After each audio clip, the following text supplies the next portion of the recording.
So, in today's time, the Austin Metcalf case really shocked the whole USA. A 17-year-old boy, who had the potential to be a future football star, is fatally stabbed by another 17-year-old boy, over a very small issue of sitting arrangement. So let us discuss in simpler terms, what happened to Austin Metcalf and why it sparked a racial debate in the US. Well, Austin Metcalf, a 17-year-old boy from Texas, a bright student holding a 4 GPA, and an amazing football player, who truly had the potential to achieve so much in life, was brutally murdered on April 2nd. And it's not like he had a dispute with someone or was a spoiled guy. He was just murdered because he told a person to move away from his team's tent. Now, what happened is that, on April 2nd, Austin Metcalf, along with his school team and twin brother Hunter, went to a competition where different schools from the area competed against each other in track and field events. And in that event, another 17-year-old boy, Carmelo Anthony, also came to compete. Now, according to police reports, Anthony is a student at Centennial High School, but he sat down under the tent with Memorial High School athletes, including Austin Metcalf. When I say tent, I mean a tent where team members leave their personal belongings while they're out on the field. Now, the altercation between Austin and Anthony began when Austin and his brother Hunter returned from the field to the tent and noticed Anthony's presence. The brothers knew Anthony wasn't a member of the team and wasn't supposed to be in the tent. So, Austin simply told Anthony to leave the tent. However, Anthony didn't like this. After hearing Austin's words, Anthony grabbed his bag, opened it, reached inside, and said, "Touch me and see what happens." So it was clear from Anthony's side that he had no intention of listening and wanted to fight Austin if he touched him. But Austin took his threat lightly. I mean, he didn't think that someone his age, in that environment, could pull out a knife. So, he touched him, and some reports say that he grabbed Anthony to physically move him. But what happened next was very painful. Anthony pulled a knife from his bag and stabbed Austin Metcalf right in the chest, then fled from the tent. Now, at no point can this action be justified. I see some people online claiming that the tent wasn't reserved for Austin's team, and that he shouldn't have entered Anthony's personal space, or touched him. But regardless of whether the tent was reserved for Austin Metcalf's team or not, this was literally a murder, where Anthony clearly had anger issues or no control over his actions, and he took the life of Austin Metcalf. According to students present there, the entire altercation lasted less than 30 seconds, and everyone present was stunned. Heartbreakingly, Metcalf's twin brother Hunter witnessed his brother's final moments. He attempted to assist by applying pressure to the wound and seeking help. But unfortunately, despite immediate medical attention, Austin was pronounced dead at a local hospital. Now, I want to show you an emotional clip of Hunter Metcalf, where he asks a simple question: why would someone do that?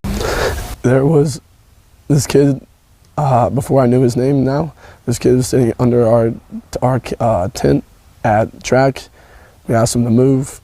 He started getting aggressive and talking reckless.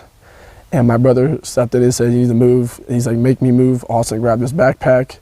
The kid, I tried to whip around as fast as I could, but I didn't see the stab. But then I look at my brother, and then I'm not going to talk about the rest. So yeah. That's just what I saw.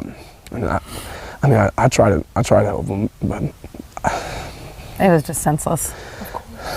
It was really senseless. Really, I don't know why a person would do that to someone just over that little argument. It's just crazy in this world nowadays how people just up and do that. Also, just days before his death, Austin had shared a message on social media about trusting God's plan, which resonated with many. At this time, I don't know what more to say, but hats off to Austin Metcalf's father, Jeff Metcalf, who even after losing his son, is feeling sad for Anthony's family. He expressed concern about how Anthony's actions might affect his own family, highlighting the broader impact of such tragedy. This is truly a definition of strong men. Now, Carmelo Anthony was arrested and charged with first-degree murder. After he was detained and in handcuffs, the arresting officer was reportedly speaking to another officer who had arrived and was advising him that Anthony was the alleged suspect. To which Anthony reportedly told the police, unprompted again, "I'm not alleged, I did it." His father, Andrew Anthony, defended his son, claiming that Anthony was not the aggressor, and that the incident was not initiated by him. Anthony himself is claiming that it was self-defense. But carrying a knife to a sports event, where hundreds of school students were participating, will be very hard for his lawyer and family to prove in court. Now people are also questioning how Anthony could have brought a knife to a track meet, and nobody caught him. Is there no security check in the stadium, or were the security measures very low? Also, several photos of Carmelo Anthony are being posted on social media, where he can be seen holding guns. Although Austin Metcalf's photos were also resurfaced, where he was also holding guns, but as you know, the real crime is committed by Anthony. On one side, this is the case, but on the other side, there is a serious debate that has now started in America, and that debate is unfortunately about race and colorism. This is because Austin Metcalf was a white boy, and Carmelo Anthony was a black boy. The White Lives Matter movement is now trending on different social media platforms. People are questioning why authorities often neglect or fail to address the cases of white victims. Why is there no outrage, no intensive media coverage, less priority, and why are white victims themselves blamed for the crimes committed against them? Cause if you remember the George Floyd case, where the Black Lives Matter movement turned into something massive, everyone started pointing out whites as evil, racist, criminals, etc., and the media on the other hand, started covering crimes only committed by white people, and how black people always suffer, sparked a huge protest in the US regarding the value of black people's lives. But on the other hand, if you remember the Daniel Penny case, then you can clearly see the opposite narrative. It is kind of becoming a norm in US society that hate crimes are always committed by white people. Right now, the situation is very tense. This is truly a hard time for both families, but the truth cannot be changed or hidden. Also, some people are pointing out the Metcalf family for instantly creating 2 GoFundMe profiles to collect money for Austin's death, which is, again, something I don't know what to say about. So, what do you think about this situation? Do you think Anthony's action was self-defense, or was it a reckless attack? Thanks for watching the video. I hope you all have a wonderful day.